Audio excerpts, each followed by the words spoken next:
Recibimos a Oscar Campana en este ciclo de conversaciones acerca de Jesús y los pobres, también haciendo un análisis de las realidades que vamos viviendo. Oscar, bienvenido. Lo que cambian entre columna y columna, la realidad es impresionante, pero podemos ahondar un poco más. Sí, ¿qué tal? Buenos días. Bueno, gracias como siempre por la invitación.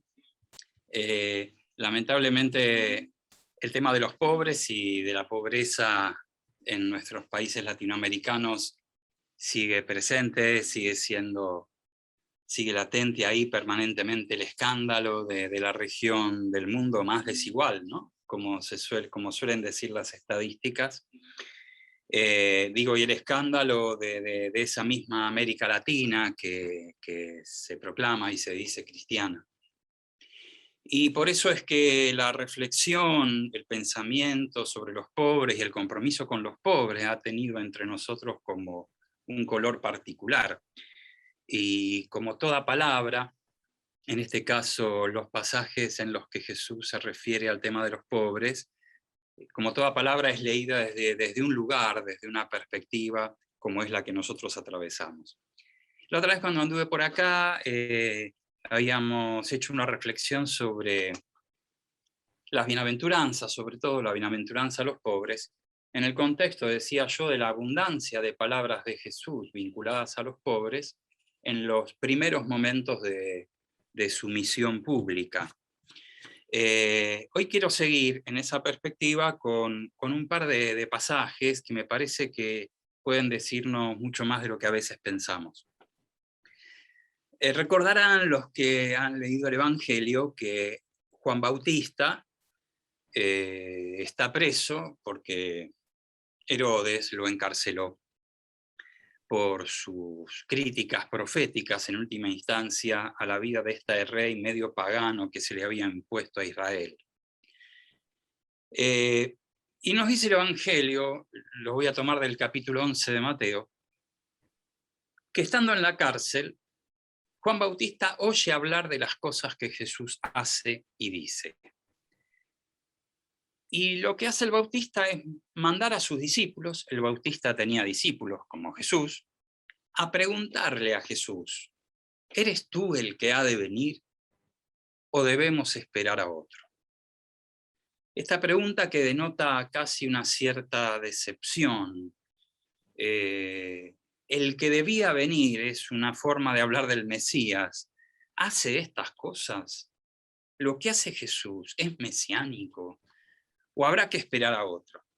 Y Jesús responde una respuesta muy contundente y muy dura, que él después, no vamos a hacer todo el capítulo, él después trata de suavizar, diciendo, después un poco de este pasaje, dice que Juan Bautista es el más grande de los nacidos de mujer, etcétera, etcétera. Pero Jesús contesta con mucha contundencia, vayan a contar a Juan lo que ustedes oyen y ven. Los ciegos ven, los paralíticos caminan, los leprosos son purificados, los sordos oyen, los muertos resucitan, y la buena nueva es anunciada a los pobres. Y concluye Jesús, y feliz aquel para quien yo no sea ocasión de escándalo. Una palabra durísima, durísima frente a la pregunta del Bautista, ¿no? Esto es lo que yo hago.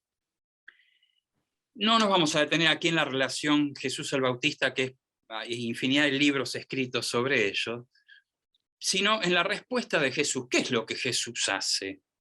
La respuesta de Jesús hace referencia a los signos que acompañan su misión. Y en una primera mirada, quizás desatenta o desinformada,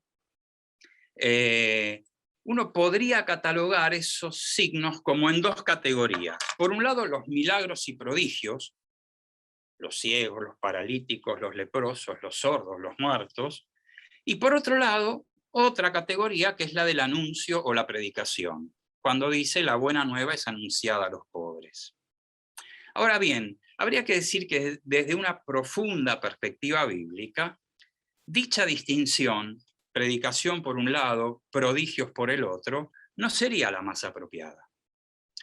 Porque lo que Jesús le está respondiendo a los discípulos de Juan es que lo inédito o sea, lo que no conocíamos hasta ahora, lo inaudito, lo que no había sido oído en la historia de los hombres, está aconteciendo, ahora y con él.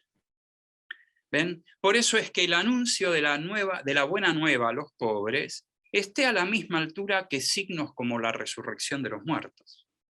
Es más, si el texto nos está insinuando como un increyendo, que comienza ahí con los ciegos que ven, y después vienen los paralíticos y los leprosos y los sordos, y los muertos resucitan, y a los pobres se le anuncia la buena nueva, podríamos decir que el anuncio de la buena nueva a los pobres es la frutilla del postre, de lo que nunca había ocurrido en la historia y ahora está ocurriendo con Jesús.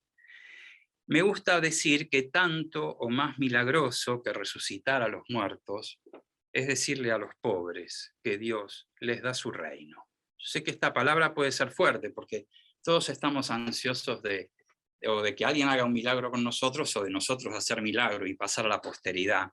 Y lo que nos está diciendo Jesús es que el milagro que nos dejó en herencia y que está a la mano de cualquier creyente es anunciar la buena nueva a los pobres, con todo lo que eso significa, que no es una mera palabra. Claro, uno tiene otra idea de milagro, ¿no? Cuando en Roma se dice que tal o cual hace un milagro, lo decide una junta científica o médico, qué sé yo, no sé. Es como si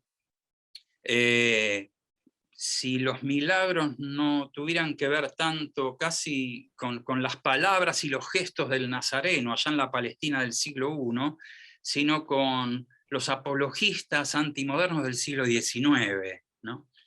Yo digo un poco irónicamente que no estaría de más, acompañados de uno o dos, como dice Mateo cuando habla de la corrección fraterna, recordarles a esos hermanos que miran las cosas desde ese punto de vista, que el único milagro que nos fue dado continuar en la historia es el anuncio de la buena nueva a los pobres. Por eso es que cuando recordamos a los mártires, hace poco hablábamos de Angelelli, ¿por qué pedir milagros en las causas de los mártires? Si allí está su vida, y en el caso de muchos mártires en América Latina, su vida entregada a los más pobres. O la muerte que sufrieron por el amor a los pobres hecho compromiso. Por eso es que si seguimos en ese pasaje, yo podría decir, si este es el milagro que tenemos a mano, decirlo y recordarlo, ojalá que no escandalice a nadie como Jesús quería que el bautista no se escandalice con él. Por eso no es casual que ese capítulo 11 de Mateo, tan significativo, tan importante para entender quién es Jesús y cómo él entiende su misión, termina con una alabanza de Jesús a Dios. Le dice: te alabo, Padre, Señor del cielo y de la tierra, por haber ocultado estas cosas a los sabios y a los prudentes, y haberlas revelado a los pequeños. Sí, Padre, dice Jesús, porque así lo has querido. Todo me ha sido dado por mi Padre, y nadie conoce al Hijo sino al Padre, y así como nadie conoce al Padre sino el Hijo, y aquel a quien el Hijo se lo quiera revelar. ¿Ven? Jesús está diciendo, ha sido de Dios, esto cuando Él dice, sí, Padre, porque así lo quisiste, no es que salió así medio de rebote la cosa, ¿no? Ha sido de Dios, y lo sigue siendo, ocultarse a los que irónicamente Jesús llama sabios y prudentes. Ha sido de Dios, y lo sigue siendo, revelarse a los humildes. La importancia de este texto para comprender, decía yo, la misión de Jesús es decisiva. El Dios de Jesús solo puede conocerse desde la revelación hecha a los pequeños. No hay otro lugar donde Jesús nos haya querido revelar al Padre. Así lo quiso Dios. No vaya a ser que los hombres lo identifiquen a Dios con la ley, el culto, el poder, la pureza ritual, el juicio o el castigo, para hablar de categorías y criterios presentes en la época de Jesús. O con el correr de la historia, no vaya a ser que los hombres identifiquen a Dios con las encíclicas, los códigos canónicos, las rúbricas litúrgicas y otro montón de palabras esdrújulas, podríamos decir, ¿no? Solo en la revelación a los que no cuentan, a los marginados, a los que quedaron afuera de todos, Dios puede ser conocido en su verdadero rostro. Por eso Jesús se percibe a sí mismo, lo dice en otro pasaje también del capítulo 11 de Mateo, él se percibe a sí mismo como alivio de los afligidos y agobiados.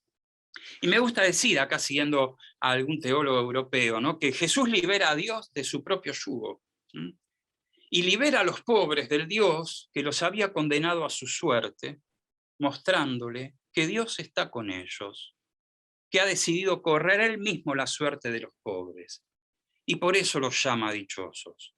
Y por eso es que el nuevo tiempo llegó. Así que bueno, simplemente comentar este pasaje para invitar a todos los cristianos que están ansiosos, muy ansiosos por hacer milagros, que hay uno que está muy a la mano. Lamentablemente nuestra América Latina y nuestra Argentina sigue siendo un lugar de una pobreza que no es fruto de la fatalidad, sino de decisiones humanas.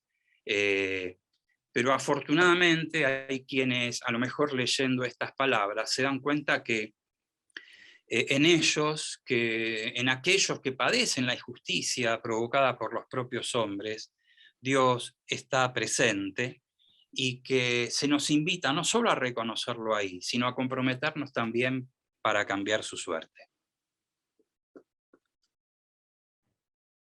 Oscar, maravillosa reflexión que nos hace, como siempre, ahondar y resignificar el camino de la historia de la fe, y también es como que a veces te escucho y digo, bueno, esto es lo que quiso decir Jesús, o sea, así que viene por ahí. Te agradecemos mucho esta participación y te esperamos nuevamente dentro de 15 días.